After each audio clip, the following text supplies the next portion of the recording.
Silver screen presenting pursuit of happiness. ये Chris garden के जीवन की सच्ची कहानी है जो शायद आपको जीवन में कुछ करने के लिए प्रेरित कर दे। ये कहानी की शुरुआत होती है सन 1981 से, जहां पर हमें सेंट फ्रांसिस को दिखाया जाता है। क्रिस गार्डन जो अपनी पूरी जिंदगी की सेविंग्स को पोर्टेबल बॉन्ड रेसिंग स्कैनर को खरीदने में इन्वेस्ट कर देता है, लेकिन क्रिस की किस्मत उसका साथ नहीं देती। यह मशीन पूरी तरह से मार्केट में फ्लॉप हो जाती है और अब उसकी मशीन उसके स्कैनर बिकना बहुत मुश्किल हो जाते हैं, जिस वजह से धीरे धीरे उसकी फाइनेंशियल कंडीशन बहुत ज़्यादा ख़राब हो जाती है।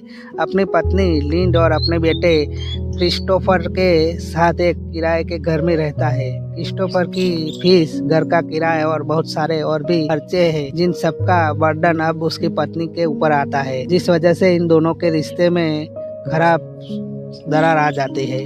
हालांकि इसमें क्रिस की और उसकी पत्नी की कोई गलती नहीं होती। फाइनेंशियल बहुत ज़्यादा स्ट्रगल कर रहे होते हैं।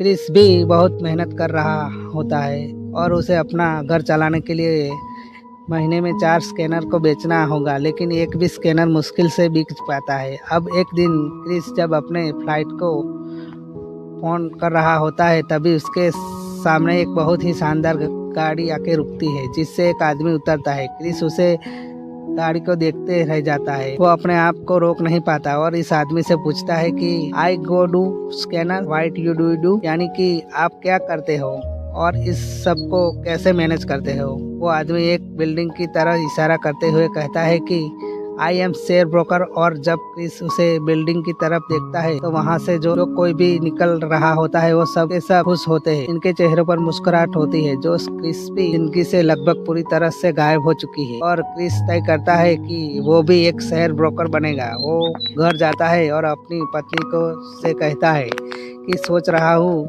मैं इस काम को छोड़ दूं और कोई जॉब कर लूं। उसकी पत्नी कहती है तुम बिल्कुल नहीं सोच रहे हो, वैसे भी तुम्हारे स्कैनर को कोई नहीं खरीदता। वह कहते हैं कि सोच रहा हूँ कि एक शेयर ब्रोकर बन जाऊं। कि पत्नी उसे हारने से देखते हुए नहीं देख सकती। नॉर्टन एस्ट्रो मतबल और एस्ट्रोनॉट नहीं बनना चाहते। दरअसल उसकी पत्नी को उस पर बिल्कुल भी कॉन्फिडेंस नहीं है। एक तरफ से वो उसका मजाक उड़ाती है। ऐसा सुनकर क्रिस को बिल्कुल भी अच्छा नहीं लगता। उसकी पत्नी अब तय कर लेती है कि वो क्रिस के साथ नहीं रहेगी और वो अपने बेटे को लेकर घर छोड़कर चली जाएगी। क्रिस को इस बात से बहुत गुस्सा आता है। वो अपनी पत्नी से मिलता है और कहता है कि अगर तुम जाना चाहती हो तो जा सकती हो, लेकिन मेरा बेटा मेरे साथ रहेगा, क्योंकि क्रिस अपने बेटे से बहुत प्यार करता था और वो भी जानता था कि लीगली वो अपनी पत्नी से अपने बेटे को नहीं ले सकता। पर इसी दौरान उसकी पत्नी की यूरोप में कहीं जॉब लग जाती है, जिसके चलते उसे यूरोप जाना पड़ता है और क्रिस को उसका बेटा वापस मिल जाता है। क्रिस जिस घर में रहता है उनसे कई महीना से रेंट नहीं किया, और एक दिन उसका ओनर उसके पास आता है और कहता है कि तुमने रेंट नहीं किया, मुझे अपने घर को पेंट करवाना है, तुम मेरा घर खाली कर दो। क्रिस कहता है कि मुझे कुछ दिनों की मोहलत दो। ओनर कहते हैं कि ठीक है, तुम घर का पेंट कर दो, इसके बदले तुम एक हफ्ते और रह सकते हो। इसके दौरान क्रिस शेयर मार्केट की जॉब के लिए अप्लाई कर देता है और अगले दिन उसका इंटरव्यू है। रात को घर में पेंट कर रहा होता है, तभी उसके घर में पुलिस आ जाती है और उसे अरेस्ट कर लिया जाता है। दरअसल उसने पार्किंग की जो टिकट्स होते हुए भी, यानी पार्किंग की जो चार्जेस होते हैं वो भरे होते हैं, और अब उसे अरेस्ट कर लिया जाता है। अगले की वो पुलिस से बहुत रिक्वेस्ट करता है कि मुझे छोड़ दो। पुलिस कहती है कि हमारी कुछ रूल्स है, हमें तुम्हें कल सुबह 10 बजे से पहले नहीं छोड़ सकते। और अगली सुबह जब वो सीधा अपने इंटरव्यू के लिए भागता हुआ जाता है, क्योंकि उसके पास बस के पैसे भी नहीं होते और इसके कपड़ों पर पेंट लगा हुआ होता है, और वो बाहर लोग में बैठकर अपने नंबर का इंतजार करता है। और तभी एक लड़की आती है जो उसका नाम बुलाती है, क्रिस गार्डन। इसके अंदर हिम्मत नहीं होती कि इस तरह से कपड़े पहनकर वो खड़ा हो जाए। कुछ देर सोचता है और इसके बाद खड़ा हो जाता है और उसे लड़की के पीछे चला जाता है, जहाँ पर एक पैनल बैठा हुआ होता है जो इंटरव्यू लेगा। क्रिस को देखकर बहुत हैरान होते हैं, क्योंकि आज से पहले कोई भी इतनी गंदे गंदे कपड़े पहनकर इंटरव्यू देने नहीं आया। इससे पहले कि वो लोग क्रिस को कुछ बोलते हैं कि मैं पिछले आधे घंटे से कहानी बनाने की सोच रहा हूँ कि मैं यहाँ पर इस तरह के कपड़े पहनकर क्यों आया हूँ, लेकिन मैं कोई कहानी नहीं बना पाया। और सच तो ये है कि एक रात पहले मुझे पुलिस ने पार्किंग टिकट पे ना करने की वजह से अरेस्ट कर लिया था। ये सुनकर सब हैरान हो जाते हैं क्योंकि ये सब वेल सेटल लोग हैं और इन्हें बाद में बिल्कुल भी समझ नहीं आती कि इनके लिए पार्किंग टिकट भरना बहुत छोटी सी बात है। अभी क्रिस से सवाल करना शुरू करते हैं। ये पूछते हैं कि आपने कहाँ तक पढ़ाई की है। क्रिस कहता है कि 12 क्लास तक मैं अपनी क्लास में फर्स्ट था। इसके बाद में से पूछता है कि तुम्हारी क्लास में कितने स्टूडेंट। क्रिस कहता है आज ये सुनकर सब एक दूसरे की शक्ल देखना शुरू कर देते हैं क्योंकि 8 बच्चों में फर्स्ट आना कोई बहुत बड़ी बात नहीं है। क्रिस कहता है कि मैं 9वीं फर्स्ट था और इसमें 21 लोग थे। क्रिस की बातों से कोई भी कन्विंस नहीं होता।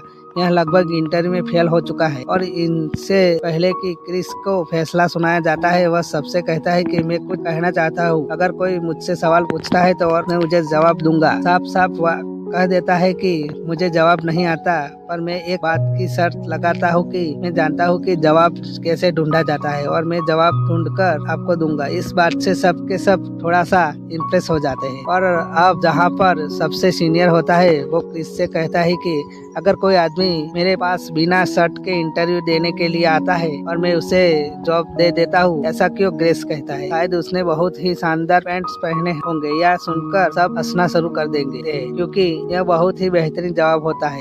इस जवाब से क्रिस को सिलेक्ट कर दिया जाता है। इसी पैनल में एक आदमी होता है जिसका नाम जैक है, जिसे क्रिस पहले से जानता था। वो जैक को कहते हैं कि मैं तुम्हें सोच के बताऊंगा कि मैं इंडस्ट्री ज्वाइन करूंगा कि नहीं। यह बात सुनकर वो हैरान हो जाता है।